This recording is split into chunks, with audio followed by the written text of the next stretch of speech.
শুরু করছি পরম করুণাময় অশেষ দয়ালু আল্লাহর নামে।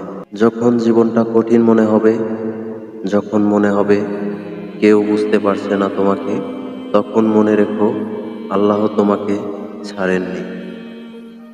আল্লাহ বলেন, শপথ পর্বতসমূহের উজ্জ্বল সূর্যালোকের এবং রাতের, যখন তা নিদ্রা হয়ে যায়, তোমার রব তোমাকে পরিত্যাগ করেননি, আর তিনি তোমাদের প্রতি অসন্তুষ্টও হননি।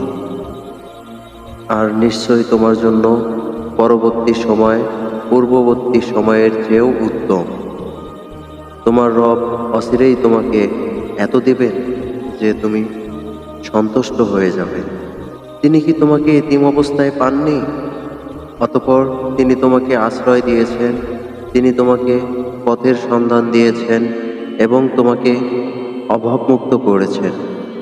তাই এতিমদের প্রতি কঠোর হইও না, প্রার্থীকে ধমক দিও না, আর তোমার রবের নিয়ামতের কথা স্মরণ করো। তাই আজ মন খারাপ হলেও হতাশ হইও না।